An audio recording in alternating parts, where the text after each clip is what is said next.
శ్రీ గణేశాయ నమః. శారదాగురుభ్యో నమః. ఇటీవీ లైఫ్ ఆధ్యాత్మిక ఛానల్ ప్రేక్షకులకు శుభోదయం.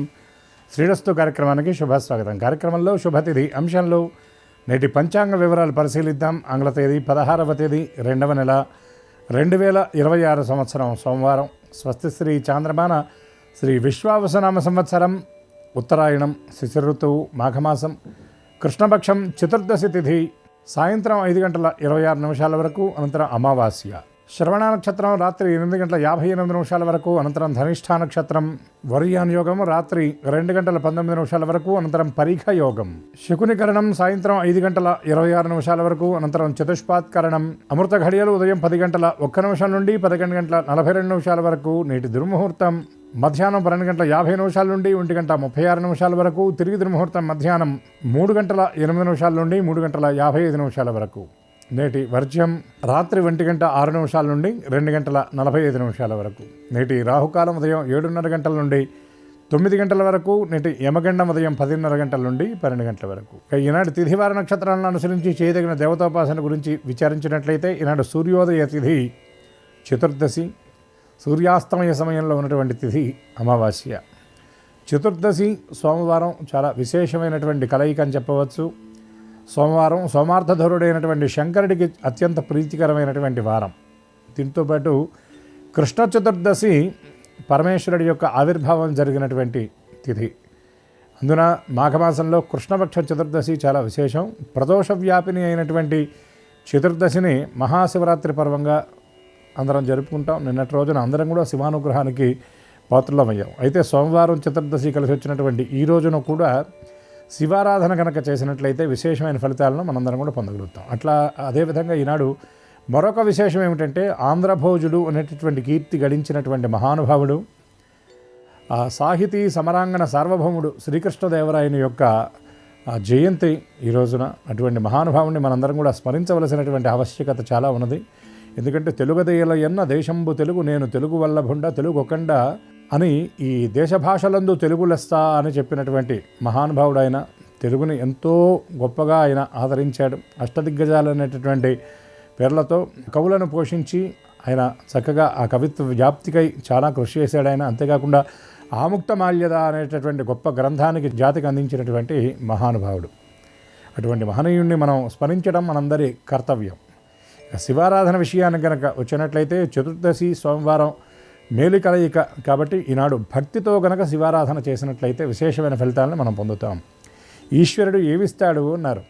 ఐశ్వర్యం ఈశ్వరాది చేత్. ఐశ్వర్యాన్ని ఇచ్చేటటువంటి వాడు ఈశ్వరుడు. అంతేకాకుండా ఈశ్వరుడికి ప్రధానంగా కావలసింది ఏమిటి అంటే మనం ఇచ్చేటటువంటి ద్రవ్యంతో పని లేదు. మనం ఎటువంటి మనస్సుతో ఎంత భక్తితో మనం ఇస్తాము అనేది చాలా ప్రధానం. దీన్నే శంకర భగవత్పాదుల వారు గొప్ప మాట అంటారు, భక్తి కిం న కరోతి అంటారు. భక్తితో ఇస్తే చాలు, భక్తి వల్ల ఏదైనా సాధ్యమే అని అంటారు. శివానందలహరిలో గొప్ప శ్లోకాన్ని శంకరుల వారు జాతికి అందించారు. మార్గావర్తిత పాదుకా పశుపతే అంగస్య కూర్చాయతే గండూషాంబు నిషేచనం హిమజలై దివ్యాభిషేకాయతే కించిత్ భక్తి భక్షత మాంసశేషకబలం నవ్యోపహారాయతే భక్తి కిం నకరోతి అహో వనచరో భక్తావతంసాయతే అంటారు. అడవిలో సంచరించేటటువంటి తిన్నడనేటటువంటి వాడు ఆయన అడవిలోకి వెళుతూ ఉండగా సంచరిస్తూ ఉండగా దారిలో ఒక లింగం కనిపించింది, శివలింగం. ఆ శివలింగం శూన్యలింగం, అంటే పూజ లేకుండా పడి ఉన్నది. అటువంటి లింగాన్ని చూచి జాలి కలిగి ఈశ్వరుడి మీద గుండెలో భక్తి కలిగి ఆ పైన ఉన్నటువంటి ఆకులు అలమలు ఎండిపోయినటువంటి వాటిని అన్నింటినీ కూడా శుభ్రం చేయాలని ప్రయత్నం చేస్తే ఆ ముళ్ళన్నీ చేతికి దిగుతున్నాయి. కాబట్టి ఏం చేశాడంటే అతను జ్ఞానం లేనటువంటి వాడు కాబట్టి ఆ అడవిలో తిరిగి తిరిగి అరిగినటువంటి చెప్పును చేతికి తీసుకొని శుభ్రం చేసేటటువంటి ప్రయత్నం చేశాడు. శంకరుడు ఆ అరిగిన చెప్పు స్పర్శను మెత్తని బట్టతో ఆయన తుడుస్తున్నట్లుగా భావన చేశాడు. లింగాన్ని శుభ్రం చేయాలనుకున్నాడు.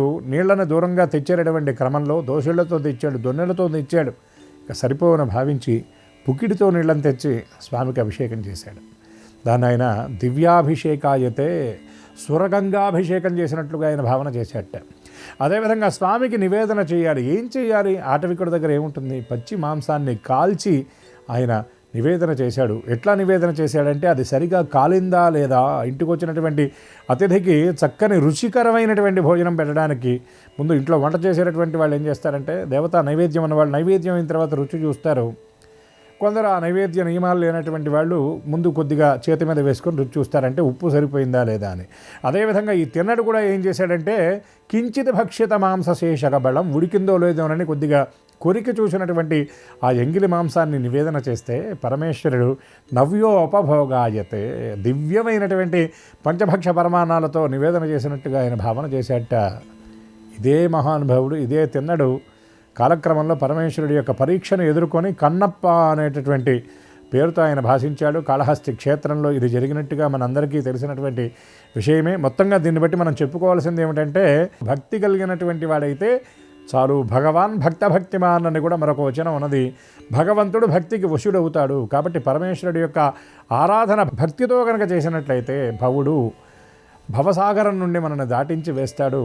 భవరోగ హరుడు ఈ భవానీపతి అని చెప్పడం ఇందులో ఉన్నటువంటి అంతరార్థం. కాబట్టి ఈ సోమవారం, ఈ చతుర్దశి, ఈ చీకటి రోజుల్లో యథాశక్తిగా కనుక మనం శివారాధన చేసినట్లయితే శారీరక అనారోగ్యాలతో పాటు భవరోగాలు నయం అవడంతో పాటు మానసికమైనటువంటి చిత్తక్లేశాలు ఏవైతే ఉన్నాయో అవన్నీ కూడా తొలగిపోయి మనోల్లాసంతో పాటు ఆయురారోగ్య ఐశ్వర్యాలు సిద్ధిస్తాయని పెద్దలు చెప్పినటువంటి మాట. కాబట్టి శివారాధన అందరూ చేసి తరించాలని, తరిస్తారని ఆశిస్తూ శివనామస్మరణ పురస్సరంగా స్వస్తి హరయే నమః.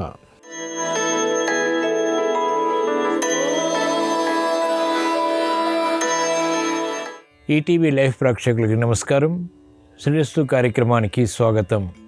ఈనాటి శ్రీరస్తు కార్యక్రమంలోని గ్రహయోగ మంచంలో గ్రహాల యొక్క స్థితిగతులు, వాటి యొక్క శుభాశుభ ఫలితాల గురించి పరిశీలిద్దాం.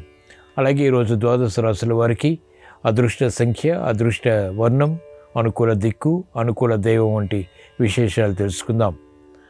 ముందుగా నేటి పంచాంగ వివరాలు. ఈరోజు మాఘ బహుళ చతుర్దశి, వారం ఇందువారం లేదా సోమవారం, నక్షత్రం శ్రవణం. ఇప్పుడు గ్రహాల యొక్క స్థితిగతులు పరిశీలిద్దాం. బృహస్పతి సంచారం మిథున క్షేత్రంలో, వక్రస్థితి. కేతు సంచారం సింహక్షేత్రంలో, కుజచంద్రుల సంచారం మకర క్షేత్రంలో. ఇది ఈరోజు పుట్టేటువంటి వారికి చక్కటి చంద్రమంగళ యోగాన్ని కలిగిస్తుంది. చంద్రమంగళ యోగం ఆర్థిక ఉన్నతికి దోహదపడుతుంది. రవి, శుక్ర, రాహు, బుధుల సంచారం కుంభక్షేత్రంలో, శని సంచారం మీనక్షేత్రంలో. ఇది ఈరోజు గ్రహాల యొక్క స్థితిగతులు. వీటి ఆధారంగా ద్వాదశ రాశుల వారికి ఏర్పడేటువంటి శుభాశుభ ఫలితాలు సూచనప్రాయంగా గోచారపరంగా తెలుసుకుందాం. ముందుగా మేషరాశి.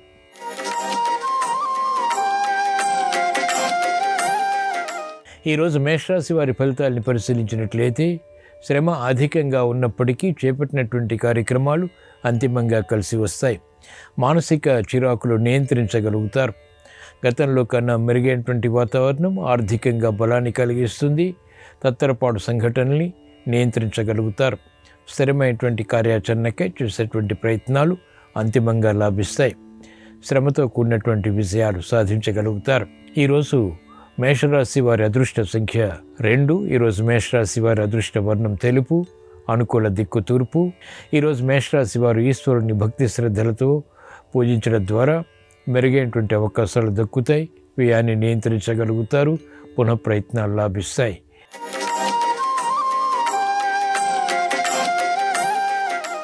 ఈరోజు వృషభ రాశి వారి ఫలితాలని పరిశీలించినట్లయితే సమర్థతతో కూడినటువంటి కార్యక్రమాలు కొనసాగించగలుగుతారు. ప్రతిభ గుర్తింపబడుతుంది.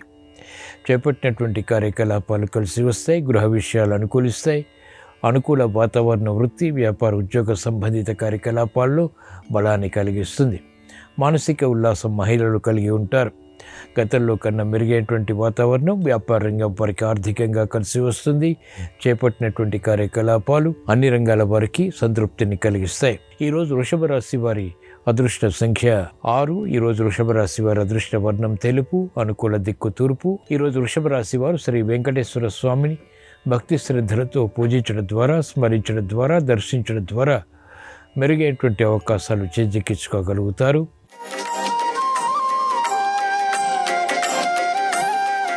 ఈరోజు మిథున రాశి వారి ఫలితాన్ని పరిశీలించినట్లయితే ఆకస్మిక చిక్కులు, విఘ్నాలు ఏర్పడినప్పటికీ చేపట్టినటువంటి కార్యకలాపాలు కొనసాగించగలుగుతారు. ఆరోగ్య విషయంలో సమస్యలు ఉంటాయి. చేపట్టినటువంటి కార్యకలాపాలపై సందేహాలు ప్రబలమవుతాయి.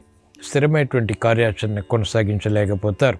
ప్రతిభ ఉన్నప్పటికీ ఆశించినటువంటి ఫలితాలు ఇతరుల నిర్ణయాలపై ఆధారపడవలసి వస్తుంది. అనుకూల పరిస్థితులు వృత్తి, వ్యాపార, ఉద్యోగ సంబంధిత కార్యక్రమాల్లో గట్టి ప్రయత్నాల ద్వారా మాత్రమే సుసాధ్యపడతాయి. మహిళలకు ఆశాజనకమైనటువంటి వాతావరణం ఆర్థికంగా ఉంటుంది. అయినప్పటికీ అనుభవంలో వాటిని అనుకున్నటువంటి విధంగా పొందలేకపోతారు. ఈరోజు మిథున రాశి వారి అదృష్ట సంఖ్య 3. ఈరోజు మిథున రాశి వారి అదృష్ట వర్ణం పసుపు. అనుకూల దిక్కు ఈశాన్యం. ఈరోజు మిథున రాశి వారు శ్రీ దక్షిణామూర్తిని భక్తి శ్రద్ధలతో పూజించడం ద్వారా, దర్శించడం ద్వారా లేదా స్మరించడం ద్వారా మానసిక చిరాకులు దూరమవుతాయి, ప్రశాంతత పెరుగుతుంది, చేపట్టినటువంటి కార్యకలాపాలు విజయవంతమవుతాయి, అనిశ్చితి తొలగుతుంది.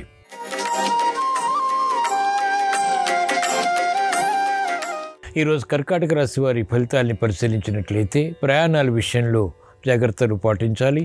ఆకస్మిక ఆదాయం లేకపోలేదు. అనుకూల పరిస్థితులు ప్రయత్నాల ద్వారా పొందగలుగుతారు. అభివృద్ధి ఆర్థికంగా క్రమక్రమంగా మెరుగవుతుంది. వ్యయాన్ని నియంత్రించలేకపోతారు. చేపట్టినటువంటి కార్యకలాపాలపై మక్కువ పెరుగుతుంది. ఆధ్యాత్మిక ధోరణి కలిగి ఉంటారు. శ్రమతో కూడినటువంటి విజయాలు అన్ని రంగాల వరకు దగ్గరవుతాయి. వ్యాపారపరమైనటువంటి విషయాల్లో మెరుగైనటువంటి అవకాశాలు వ్యాపార రంగం వారికి ఆలస్యంగా లభిస్తాయి. విద్యార్థులకి విద్యాపరమైనటువంటి కార్యకలాపాల్లో ప్రతికూలత కొనసాగుతుంది. ఈరోజు కర్కాటక రాశి వారి అదృష్ట సంఖ్య 1. ఈరోజు కర్కాటక రాశి వారి అదృష్ట వర్ణం ఎరుపు. అనుకూల దిక్కు తూర్పు. ఈరోజు కర్కాటక రాశి వారు శ్రీ లక్ష్మీ నరసింహస్వామిని భక్తి శ్రద్ధలతో పూజించడం ద్వారా లేదా దర్శించడం ద్వారా, స్మరించడం ద్వారా ప్రతికూల ప్రభావం తగ్గుతుంది.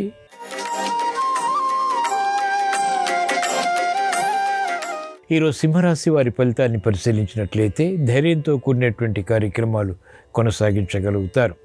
నూతన ప్రయత్నాలు వృత్తి, వ్యాపార, ఉద్యోగ సంబంధిత కార్యక్రమాల్లో కలిసి వస్తాయి. ఆలోచన సంపత్తి కలిగి ఉంటారు. మెరుగైనటువంటి అవకాశాలకై తహతహ పెరుగుతుంది. స్నేహితులతోటి, బంధువులతోటి చేపట్టినటువంటి కార్యకలాపాల్లో ప్రాధాన్యత పెరుగుతుంది. వ్యాపార రంగం వారికి అత్యంత అనుకూలం. ఆశాజనకమైనటువంటి వాతావరణం మహిళలకు వృత్తిలో బలాన్ని కలిగిస్తుంది. వ్యాపార విషయాల్లో కూడా అనుకూలతని కలిగిస్తుంది. ప్రతిభతో కూడినటువంటి కార్యాచరణ న్యాయవాద వృత్తి వారికి లాభిస్తుంది. మంచి నిర్ణయాలు వైద్య వృత్తి వారికి కలిసి వస్తాయి. ఈరోజు సింహరాశి వారి అదృష్ట సంఖ్య 2. ఈరోజు సింహరాశి వారి అదృష్ట వర్ణం పసుపు. ఈరోజు సింహరాశి వారు శ్రీ దక్షిణామూర్తిని భక్తి శ్రద్ధలతో పూజించడం ద్వారా, స్మరించడం ద్వారా లేదా దర్శించడం ద్వారా తెలివైనటువంటి నిర్ణయాల ద్వారా సమస్యల్ని అధిగమించగలుగుతారు.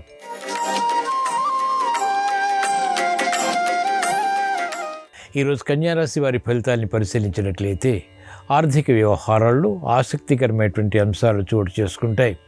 క్రమశిక్షణతో కూడినటువంటి కార్యాచరణ ఊరటిని కలిగిస్తుంది. చేపట్టినటువంటి కార్యకలాపాల్లో సంబంధ బాంధవ్యాలు పెంపొందింపచేసుకోగలుగుతారు.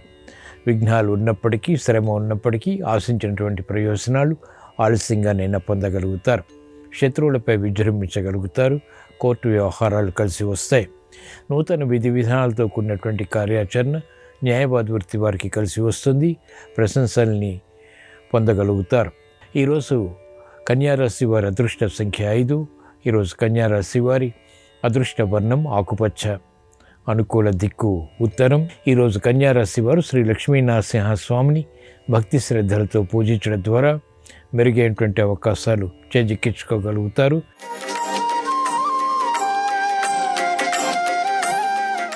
ఈరోజు తులారాశి వారి ఫలితాలని పరిశీలించినట్లయితే శుభవార్తలు వింటారు.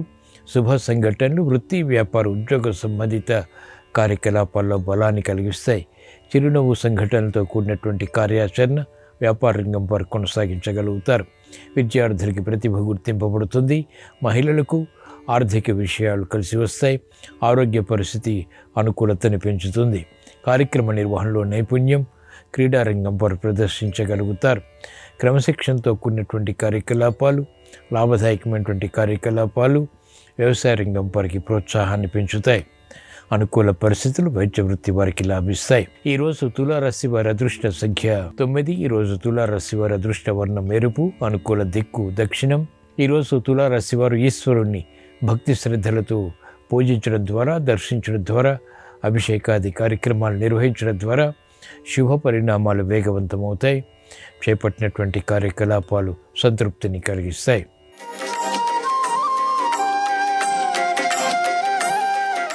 ఈరోజు వృశ్చిక రాశి వారి ఫలితాన్ని పరిశీలించినట్లయితే అభివృద్ధి కార్యక్రమాల్లో పాలు పంచుకోగలుగుతారు. మెరుగైనటువంటి అవకాశాలకై తహతహా పెరుగుతుంది.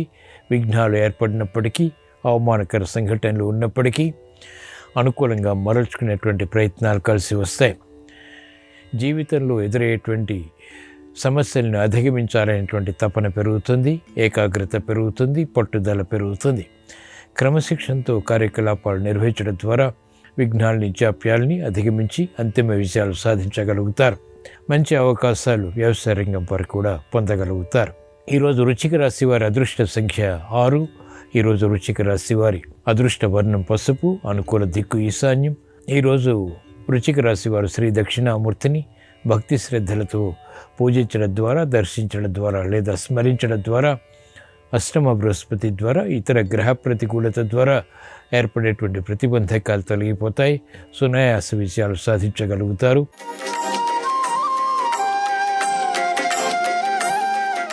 ఈరోజు ధనుస్సు రాశి వారి ఫలితాన్ని పరిశీలించినట్లయితే చాకచక్యంతో కూడినటువంటి వ్యవహారాల్లో నెగ్గుకు రాగలుగుతారు. ప్రశంసతో కూడినటువంటి విజయాలు సంతృప్తిని కలిగిస్తాయి. గతంలో కన్నా మెరుగైనటువంటి వాతావరణం వృత్తి, వ్యాపార, ఉద్యోగ సంబంధిత కార్యకలాపాల్లో నెలకొంటుంది. అనుకూల పరిస్థితులు ఆర్థిక వ్యవహారాల్లో కలిసి వస్తాయి. నూతన ఉత్సాహం పెరుగుతుంది. ప్రయాణాల ద్వారా ప్రయోజనాలు సాధించగలుగుతారు.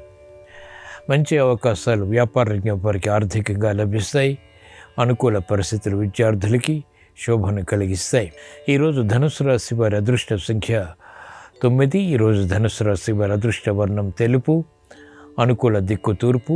ఈరోజు ధనుసు రాశి వారు శ్రీ మహావిష్ణువుని భక్తి శ్రద్ధలతో దర్శించడం ద్వారా, స్మరించడం ద్వారా, పూజించడం ద్వారా మెరుగైనటువంటి అవకాశాలు ఆర్థికంగా లభిస్తాయి.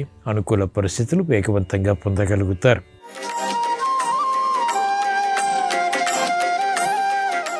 ఈరోజు మకర రాశి వారి ఫలితాన్ని పరిశీలించినట్లయితే సంశయాత్మక నిర్ణయాల ద్వారా చేపట్టినటువంటి కార్యకలాపాల్లో విఘ్నాలు చోటు చేసుకుంటాయి. సమర్థతతో కూడినటువంటి కార్యాచరణ ద్వారా వాటిని పరిష్కరించుకోగలుగుతారు. అభివృద్ధి ఆర్థికంగా కొనసాగుతుంది. వ్యయం పెరుగుతుంది, ఆదాయం కూడా పెరుగుతుంది. అయినప్పటికీ చేపట్టినటువంటి కార్యకలాపాలపై ఏకాగ్రత తప్పనిసరి. అనుకూల పరిస్థితులు వ్యాపార రంగం వారికి ఆర్థికంగా కలిసి వస్తాయి. విద్యార్థులకి సూక్ష్మత పెరుగుతుంది. విద్యా విషయాలు విద్యార్థులకి అనుకూల పరిస్థితులు గట్టి ప్రయత్నాల ద్వారా సుసాధ్యపడతాయి. మంచి నిర్ణయాలు వైద్య వృత్తి వారికి కలిసి వస్తాయి. ఈరోజు మకర రాశి వారి అదృష్ట సంఖ్య 2. ఈరోజు మకర రాశి వారి అదృష్ట వర్ణం తెలుపు, అనుకూల దిక్కు తూర్పు. ఈరోజు మకర రాశి వారు శ్రీ లక్ష్మీ నరసింహస్వామిని భక్తి శ్రద్ధలతో పూజించడం ద్వారా ఆర్థిక విజయాలు చేకూరుతాయి.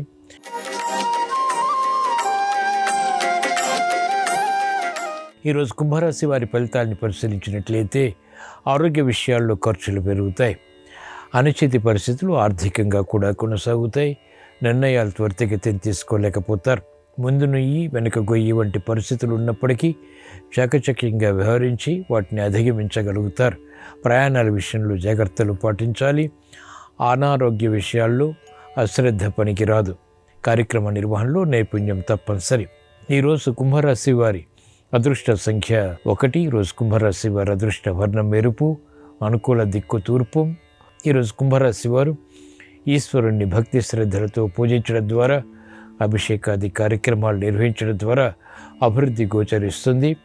గ్రహ ప్రతికూలతని వేగవంతంగా ఎదుర్కొని అనుకూలంగా మరల్చుకుని విజయాలు సాధించగలుగుతారు.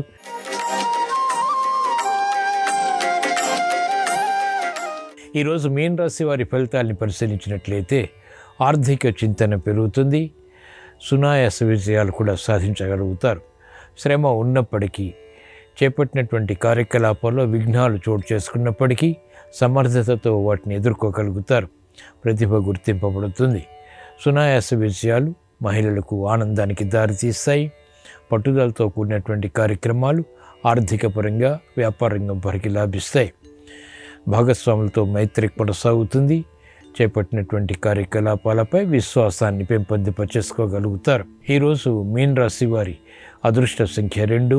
ఈరోజు మీన రాశి వారి అదృష్ట వర్ణం తెలుపు, అనుకూల దిక్కు తూర్పు.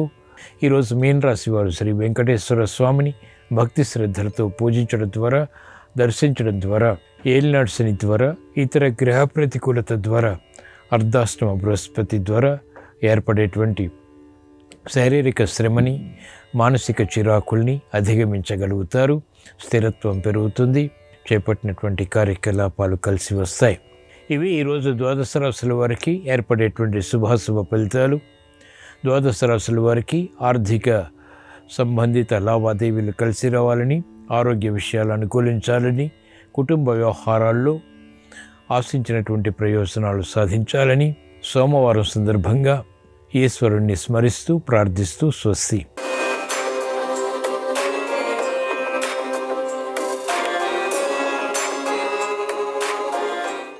నమస్కారం. ఈరోజు ప్రసిద్ధ శైవ క్షేత్రాల్లో రథోత్సవం. మహాశివరాత్రి మర్నాడు సందర్భంగా ఎలాంటి విధి విధానాలు పాటిస్తే పరమేశ్వరుడి సంపూర్ణమైన అనుగ్రహం కలుగుతుందో, రథోత్సవం సందర్భంగా పాటించాల్సిన ముఖ్యమైన విధి విధానాలు ఏంటో, అలాగే సోమవారం సందర్భంగా శివమహాపురాణం ప్రకారం మారేడుకున్నటువంటి ప్రాధాన్యత ఏంటో, భస్మధారణకున్న ప్రాధాన్యత ఏంటో నేటి శుభం లాభం అనే శీర్షికన పరిశీలిద్దాం. ప్రధానంగా ఈరోజు ప్రసిద్ధ శైవ క్షేత్రాలలో రథోత్సవాన్ని నిర్వహిస్తారు. రథోత్సవం నిర్వహిస్తున్న తరుణంలో రథంలో ఉన్నటువంటి ఈశ్వరుడు సాక్షాత్తు ఉకార లింగ స్వరూపమని శివమహాపురాణంలో చెప్పారు. పరమేశ్వరుడికి సంబంధించి 6 రకాలైన లింగ స్వరూపాలని శివమహాపురాణంలో చెప్పారు. వాటిలో ఒక లింగ స్వరూపం ఉకార శివలింగ స్వరూపం. అంటే ఎక్కడైనా పల్లకిలో కానీ రథంలో కానీ ఊరేగింపుగా శివుడు వెళుతూ ఉంటే ఆ శివుణ్ణి సాక్షాత్తు ఉకారలింగం అనే పేరుతో భావించాలని, ఆ శివుణ్ణి దర్శనం చేసుకోవటం ద్వారా శివానుగ్రహం కలుగుతుందని శివమహాపురాణం విద్యేశ్వర సంహితలో చెప్పారు. కాబట్టి ఈరోజు రథోత్సవంలో ఉన్నటువంటి ఈశ్వరుణ్ణి దర్శనం చేసుకోవటం ద్వారా పరమేశ్వరుడి అనుగ్రహం కలుగుతుంది. అలాగే మహాశివరాత్రి మర్నాడు భక్ష్య, భోజ్య, లేహ్య, చోష్యములైనటువంటి రకరకాలైనటువంటి మహానైవేద్యాన్ని ఈశ్వరుడికి సమర్పించి ఆ తర్వాత యథాశక్తి అన్నదానం చేసి సాయంకాలం నక్షత్ర దర్శనం చేసిన తర్వాత నిద్రకు ఉపక్రమించాలి. ఇలా చేస్తే పరిపూర్ణంగా శివరాత్రి వ్రత ఫలితం కలుగుతుందని కూడా ప్రామాణిక గ్రంథాల్లో చెప్పారు. అలాగే శివరాత్రి మర్నాడు కొన్ని ప్రసిద్ధ శైవ క్షేత్రాలలో శివ కళ్యాణం నిర్వహిస్తారు. దాన్ని దర్శించుకోవటం ద్వారా కూడా విశేషమైన శుభ ఫలితాలు చేకూరతాయి. అలాగే సోమవారం సందర్భంగా మారేడుకున్నటువంటి ప్రాధాన్యత పరిశీలిస్తే శివమహాపురాణం విద్యేశ్వర సంహితలో మారేడుకున్న ప్రాధాన్యత చెప్పారు. ఎవరైనా మారేడు మొక్క దగ్గర గంధము, పుష్పాలు సమర్పించి నమస్కరించినట్లయితే శరీరం విడిచిపెట్టిన తర్వాత శివలోక ప్రాప్తి కలుగుతుంది. అలాగే మారేడు మొక్క దగ్గర దీపాన్ని వెలిగిస్తే తత్వజ్ఞానం కలుగుతుంది.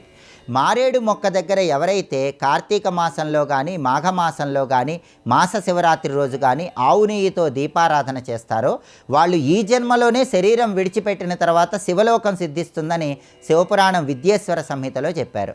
అలాగే మారేడు మొక్క దగ్గర ఎవరైనా సరే శివభక్తుడికి అన్నదానం చేసినట్లయితే 1,000,000 మందికి అన్నదానం చేసిన ఫలితం కలుగుతుందని కూడా శివమహాపురాణం విద్యేశ్వర సంహితలో చెప్పారు. కాబట్టి ఒక్కసారి ఎప్పుడైనా సరే మాస శివరాత్రి రోజు కానీ సోమవారం రోజు కానీ మారేడు మొక్క సమీపంలో శివభక్తుడికి అన్నదానం చేయండి.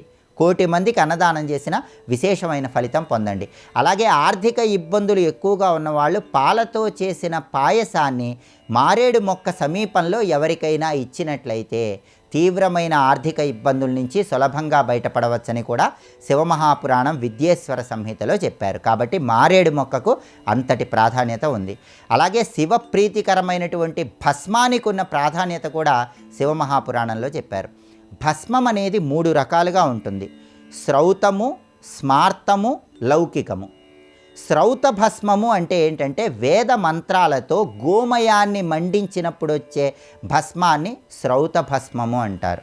స్మార్త భస్మం అంటే స్మార్తంలో చెప్పబడిన మంత్రాలు చదువుతూ గోమయాన్ని మండించినప్పుడు వచ్చే భస్మాన్ని స్మార్త భస్మం అంటారు.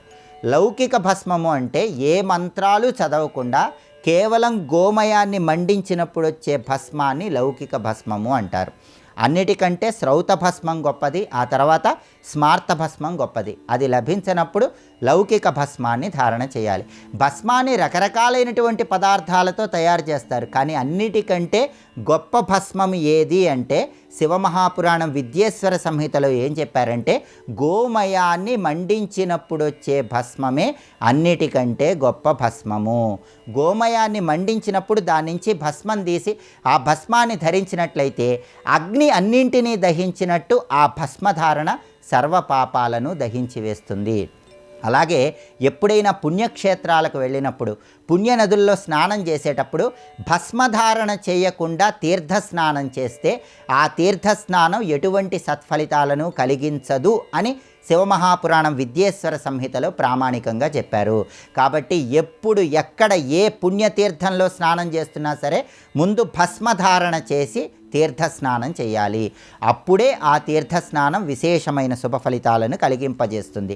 ఆరోగ్యపరంగా కూడా భస్మధారణ చేయటం అనేది శరీరానికి వేడిని కలిగింపజేస్తుంది, చలి నుంచి రక్షణను కలిగింపజేస్తుంది, చర్మ సంబంధమైన అనారోగ్య సమస్యల తీవ్రతను తగ్గింపజేస్తుంది. కాబట్టి ఆరోగ్యపరంగా ఆధ్యాత్మిక పరంగా భస్మధారణకు విశేషమైన ప్రాధాన్యత చెప్పడం జరిగింది. కాబట్టి సోమవారం సందర్భంగా శివమహాపురాణంలో చెప్పబడిన విధంగా మారేడు మొక్కకున్న ప్రాధాన్యత, భస్మధారణకున్న ప్రాధాన్యత తెలుసుకొని ప్రత్యేకమైన విధి విధానాలు పాటిస్తే శివానుగ్రహానికి పాత్రులై సమస్త శుభాలను సిద్ధింపజేసుకోవచ్చు. రేపు మాఘ అమావాస్య. ఈ సందర్భంగా ఎలాంటి విధి విధానాలు పాటిస్తే సమస్త శుభ ఫలితాలు చేకూరతాయో రేపటి శుభం లాభం అనే శీర్షికను పరిశీలిద్దాం. నమస్కారం. ఈ కార్యక్రమాన్ని తిరిగి చూడాలనుకుంటే www.youtube.com/ETV Life Spiritual లో చూడవచ్చు.